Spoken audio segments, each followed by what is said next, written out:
స్తోత్రం. నా ప్రియ సహోదరి సహోదరిమణులారా, ప్రభునందు ఉదయకాల సమయ శుభాభివందనములు మీకు తెలియజేస్తున్నాను.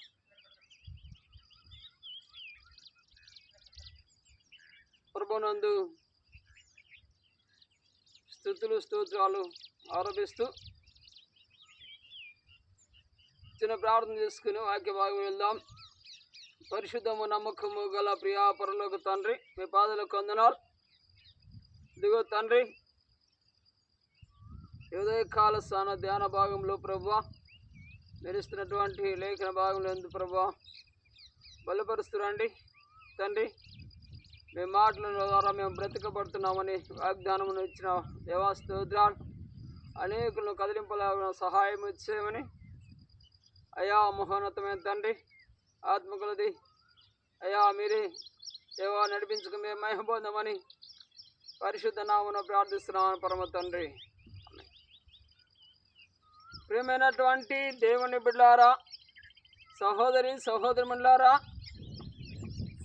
సర్వ జనాంగమా, ప్రభువును వదిలిపెట్టి మిమ్మల్ందరినీ మరొకసారి రీతిగా కలుసుకోవడానికి ప్రభు ఇస్తున్నటువంటి శ్రేష్టమైనటువంటి సమయాన్ని బట్టి ప్రభుకు కృతజ్ఞతాస్తులు చెల్లిస్తున్నాను. ప్రియా సంగమా, గమనించండి, బలహీనల గురించి దినం ప్రత్యేకంగా ప్రార్థించమని దేవుడు కోరినాడు. దేవుని చిత్తమైనది. దినమున ఒక మాట చూసుకొని ముందుకెళ్దాం. మత్తయి సువార్త 17వ అధ్యాయం 5వ వచనంలో, పరలోకమందున తండ్రి తన ప్రియ కుమారుడు యేసు ప్రభు వారి గురించి మాట్లాడుతూ, ఈయన యందు నేను ఆనందించుతున్నాను, ఈయన మాటలు వినుడి. దేవుడు యేసు ప్రభు వారి యందు ఆనందించుతున్నా అని వాక్యము సెలవిస్తూ ఉంది. దేవుని యందు ఆనందించేవాడిగా ఉంటున్నాడు. ఆనందించేవాడు ఆయన యందు నిలిచి ఉన్న వారికి సమస్తమును చేయగలిగిన శక్తిపరుడుగా ఉంటున్నాడు. ఆయన యందు నిలిచిన వారికి సమస్తముపై విజయమునిచ్చేవాడిగా ఉంటున్నాడు. ఆయన వాక్కులకు విలువిచ్చేవాడిగా ఉంటున్నాడు. ఆయన వాక్కు ద్వారా అనేకమైనటువంటి అద్భుత సూచన కార్యాలు జరిగించడానికి ఆయన సన్నద్ధుడిగా ఉంటున్నాడు. కావున దేవుని మాటగా చూసుకుంటే ఏక వాక్యం సెలవిస్తూ ఉంది. యేసు ప్రభు వారు చెప్పిన మాట మనం ఒకసారి ధ్యాన భాగం వెళ్దాం. యేసు ప్రభు వారి మాట వినమన్నాడని ఏక పరలోకపు తండ్రి అయిన దేవాది దేవుడు సెలవించిన రీతిగా ఆయన మాటల్లోకి వెళ్తున్నాం. ఆయన మాటల్లో ఒక మాట, యోహాను సువార్త 5వ అధ్యాయము 6వ వచనములు ఆ యొక్క ప్రదేశంలో ఉన్నటువంటి ఒక దాసుని గురించి యేసు ప్రభు వారు తెలియజేస్తూ ఉన్నాడు. యేసు ప్రభు వారు తెలియజేస్తూ ఆ దాసు నుంచి ఆ యొక్క దాసుడు బహుదినం నుంచి అక్కడ పడి ఉన్నటువంటి స్తుతిని చూసి ఆ యొక్క స్థలములు యేసు ప్రభు వారు సెలవిస్తున్న మాట దినం ధ్యాన భాగంలోకి వెళ్తున్నాం. గమనించండి, యేసు ప్రభు వారు ఒక మాట సెలవిచ్చాడు, నీవు స్వస్థత పొందకోరుచున్నావా? ప్రియా సహోదరి సహోదరులారా, ఆ యొక్క బలహీన స్థితిలో పడి ఉన్న వారి లెక్కనే నీలో అనేకులు బలహీన స్థితిలో పడి ఉన్నారేమో. ఈరోజు నీ వరకు వచ్చింది, నువ్వు బలహీన స్థితిలో ఉన్నావేమో. నీ బలహీన స్థితి గురించి యేసు ప్రభు వారి దినం మాట్లాడుచున్నాడు. నీతో సూటిగా మాట్లాడుచున్నాడు. నువ్వు స్వస్థత పడగోరుచున్నావా? ప్రభు అయినటువంటి లోక రక్షకుడైనటువంటి నిర్దోషమైనటువంటి శ్రేష్టమైన రక్తము కార్చినటువంటి పరమ తండ్రి మాట్లాడుతూ ఉన్నాడు. నిష్కలంకమైనటువంటి దేవాతి దేవుడు మాట్లాడుతూ ఉన్నాడు. నిన్ను నన్ను పరలోక రాజ్యముగా చేర్చుటకు భూలోక మరితెంచి నీ కొరకాయ నా కొరకాయ శిలువలో రక్తం కాచి 3వ దినమున పునరుత్థానముగా లేచి భూమి మీద సర్వాధికారమున కలిగిన వాగ్దానము చేసినటువంటి దేవుడు మాట్లాడుతూ ఉన్నాడు. నీవు స్వస్థత పొందకోరుచున్నావా? నువ్వనొచ్చు, నా వ్యాధి చాలా భారమైంది, చాలా రోజుల నుంచి ముదిరిపోయిందని అనొచ్చు. కానీ అది కాదు. దేవుడు ఒకటే మాట, నీ బలహీనత ఎన్ని దినములు ఉన్నదా అది దేవుడు ఈ మధ్యన నేను అడగట్లేదు.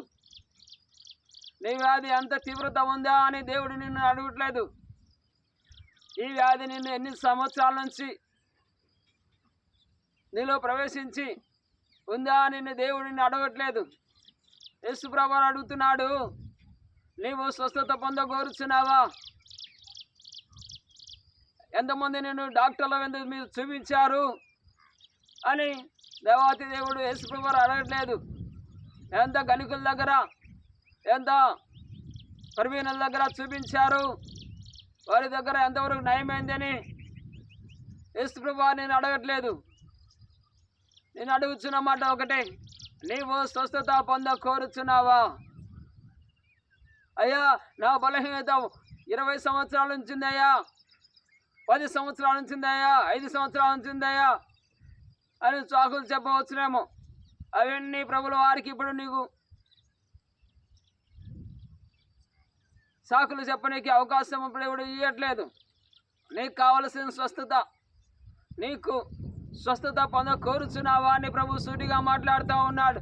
ఆనాడు ఆ దినమున ఆ యొక్క బలహీనపడిన వారికి మాట్లాడిన రీతిగానే ఈ దినమున నీతో మాట్లాడుతూ ఉన్నాడు. నీ బలహీనతలోంచి అనేకులు నేను చీదరించారేమో, నీ బలహీనతను చూసి నీ యొక్క భార్య బిడ్డలు కూడా నిన్ను ప్రక్కన పెట్టారేమో, నీ బలహీనతను చూసి నీ యొక్క ఇరుగు పొరుగు వారు నిన్ను త్రోసిపుచ్చారేమో, నీ బలహీనతను చూసి నీ యొక్క వర్గం వారు నిన్ను చిన్న చూపు చూశారేమో, నీ బలహీనత చూసి అయ్యో బాబు అన్నవారే కానీ సహాయముగా వచ్చిన వారు ఎవరు లేరేమో. ఇలాంటి స్థితిలో ఉన్న నిన్ను ప్రభుల వారు ప్రేమించి ప్రభు ఒక శ్రేష్టమైనటువంటి జీవితం నీకి నేను తిరిగి పునరుద్ధరింపజేయనికి ప్రభు మాట్లాడుతూ ఉన్నాడు. నీవు స్వస్థత పొందగోరుచున్నావా? నీ వ్యాధి ఎంత ముదిరిపోయినా, ఎంత తీవ్రత ఉన్నా, ప్రాణాపాయ స్థితిలో ఉన్నా, కోమలేకిపోయే స్థితిలో ఉన్నా, నేను నీరసించే స్థితిలో ఉన్నా, ఇక తేరుకోలేని అని నీకు అనిపించవచ్చునేమో. అది కాదు. ఇక నేను బ్రతుకు ఇంతే అని నీ తలంపు వచ్చానేమో, అది దేవుడు సమ్మతించట్లేదు. నీకు జీవం ఇవ్వాలని కోరుచున్నాడు, నీకు శక్తి ఇవ్వాలని కోరుచున్నారు, నీకు బలం ఇవ్వాలని కోరుచున్నారు, నీకు ఇంకా ఆయుష్ పొడిగించాలని కోరుచున్నాడు, నీ అందు దేవుని శక్తి పరిపూర్ణంగా కావాలని కోరుచున్నాడు, నీ అందు దేవుని క్రియలు జరగాలని కోరుచున్నాడు. నువ్వు ఏ విధంగా ఏ యొక్క అనాలోచితలతో ఆ యొక్క వ్యాధి సంక్రమించిందో దేవుడి సంబంధం లేదు. నువ్వు బలాఢ్యుడవా, బలహీనుడవా, క్రూరుడవా, నువ్వు ఏ స్థితిలో ఉన్నావు, నీ స్థితిగతి ఏంది, నీ మతమా, నీ మార్గమా, నీ యొక్క బ్యాక్గ్రౌండ్ దేవునికి అవసరం లేదు. ఆయన కావాల్సింది నీ శ్రేష్ఠత.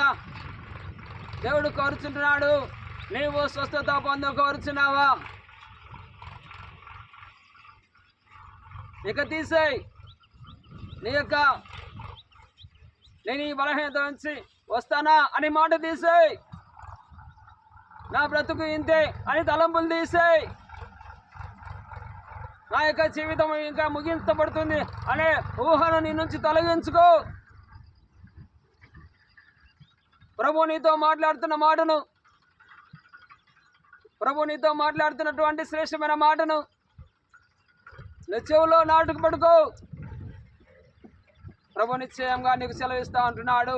నిన్ను స్వస్థపరచుటకు నీ ఆసన్నమై ఈ దినమున ఈ మాట ద్వారా నీ సన్నిధికి వస్తూ ఉన్నాడు, నీతో సూటిగా మాట్లాడుతూ ఉన్నాడు. ఇది ప్రభు మాట, ఇది యేసు ప్రభు వారి మాట, ఇది పరిశుద్ధుని మాట, ఇది విజయం ఇచ్చేవాని మాట, ఇది సర్వశక్తిని మాట. నీ అందు ప్రేమ కలిగి నీకు జీవమేయాలని, ఇంకా అనేక దేవులు నిన్ను జీవంలో పొడిగించాలని, ఈ లోక యాత్రలో నీకు జీవితమును అనుగ్రహించి ఆయన కార్యములు సఫలము చేయాలని దేవుని ఆకాంక్ష అయినది, దేవుని యొక్క ఉద్దేశమైనది, దేవుని యొక్క తలంపైనది. దేవుడు నిన్నెంతో ప్రేమిస్తున్నాడు, యేసు ప్రభువు నేనెంతో ప్రేమిస్తున్నాడు. యేసు ప్రభువు ప్రేమను బట్టి, యేసు ప్రభువు నిన్ను కరుణిస్తున్నాడు. ఆ కరుణాస్తంతో నేను తాగుతున్నాడు.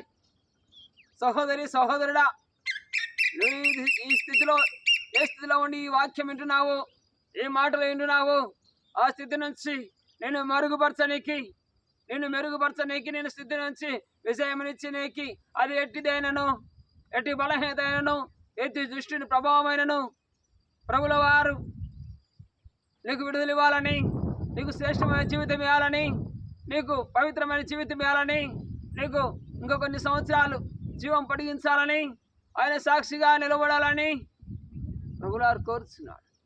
మెట్టుకు నీవు ఉన్న స్థితిలో నుంచి పాపంలో పడి మరణానికి పోకుండా నిన్ను రక్షించుకొని ఆ నిత్య రాజ్యమునకు, దేవుని సన్నిధికి, పరలోక రాజ్యమునకు వారసుడిగా చేసుకోవాలని శ్రేష్టమైన సంకల్పంతో ఇది ప్రభు మాట్లాడుతూ ఉన్నాడు. గమనించండి దేవుని బిడ్డ, నువ్వు దేవుడు ఉన్నాడు అంటున్నావు అంటే నువ్వు దేవుని బిడ్డవే. ఈ లోకములో దేవుడు ఉంటున్నా అంటే నువ్వు దేవుని బిడ్డవే. దేవుని బిడ్డవైన నీవు సర్వలోక సృష్టికర్త అయినటువంటి దేవాది దేవుని మాట నీ చెవులో నాటబడితే నిన్ను ఆ నిత్య నరకాగ్నికి పోకుండా తప్పించుటకు ఈ దినమున నీకు శక్తినిచ్చి, నీకు బలమునిచ్చి, నీలో ఆరోగ్యంనిచ్చి, నీకు రక్షణ ఇయ్యడానికి ఆయన సంసిద్ధంగా ఉన్నాడు. ప్రియా సహోదరి సహోదరుడా, ఏ స్థితిలో ఉన్నావో నువ్వు సహోదరుడా, ఏ బలహీన స్థితిలో ఉన్నావో లే, అనాలోచిత ఉంచులే. ఇక నా బ్రతుకు ఇంతే అనే తలంపులు ఉంచులే. ఇక నా జీవితం అయిపోయింది అనే మనసుల నుంచి పెగలింపుకొనులే. నీ జీవితము మరుగుపరచబడికి కాదు, నీకు జీవితం మెరుగుపరచనికే దేవుడు కోరుచున్నాడు. నీ జీవితంలో ఆయన కార్యాలు చేయాలని దేవుడు కోరుచున్నాడు. నీ జీవితంలో ఆయన ప్రసన్నత చూడాలని ఆశపడుతున్నావా? నీ జీవితంలో ఆయన శక్తిని చూడాలని ఆశపడుతున్నావా? ఇంకా నాకు జీవితం కావాలి, నేను జీవించాలి అని నువ్వు కోరినట్లయితే ఇదిగో ఇదే నీ శ్రేష్టమైన మాట, ప్రభు మాట. నువ్వు స్వస్థత పొంద కోరుచున్నావా? అనేక నమ్మకం చెప్తున్నాడు. నువ్వు అనేకమైన సాకులు చెప్పినా అవి కాదు, కానీ ప్రభునందు విశ్వసించి ఇదిగో నేను స్వస్థత పొంద కోరుచున్నానయ్యా,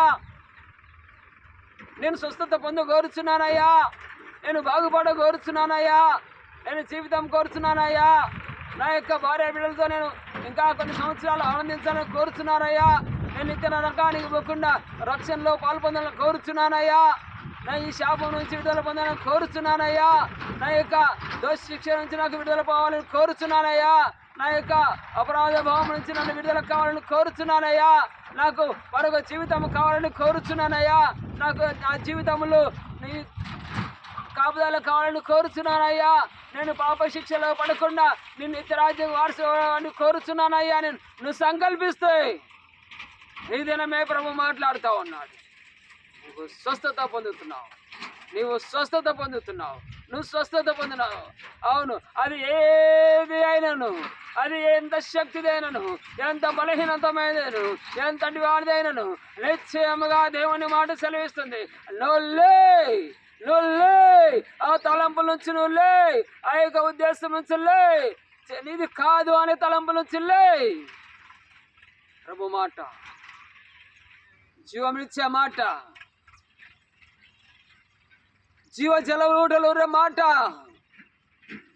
పరిశుద్ధుని మాట, నిష్కలంకుని మాట, నీకు స్వస్థత, నీకు స్వస్థత, నీకు స్వస్థత, నీకు స్వస్థత. నిశ్చయముగా నువ్వు స్వస్థత పడిపోతున్నావు.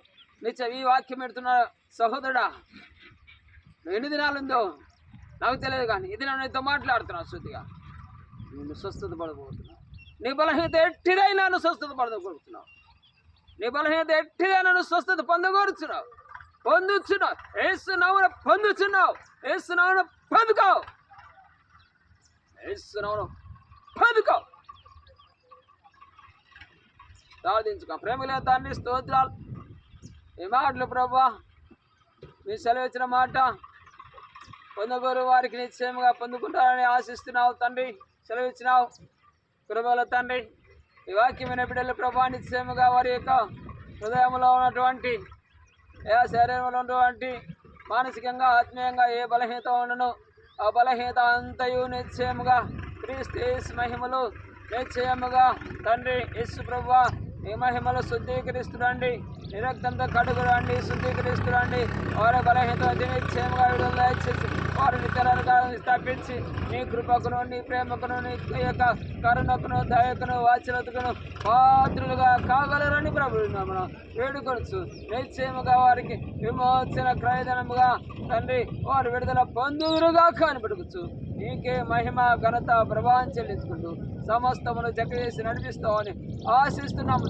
ఇది జరిగించి మీరే మహిమ పొందామని స్వస్థత పొందిస్తున్నందుకు స్తోత్రాలు చెల్లించుకుంటూ ఈ వాక్యమైన ప్రతి బిడ్డను మీరు దర్శించినందుకు స్తోత్రాలు చెల్లించుకుంటూ ఈ వాక్యమైన ప్రతి బిడ్డకు జీవం ఇస్తున్నందుకు మీ కృతజ్ఞతలు. వాళ్ళ బలహీనత యేసు నామమున దూరపరిచినందుకు స్తోత్రాలు చెల్లించుకుంటూ సమస్తమును నీకే మహిమ ఘనత ప్రభావము కనుగొనగలుగుతూ ప్రార్థించి వేడుకొని పొందింటున్నారు పరమ తండ్రి.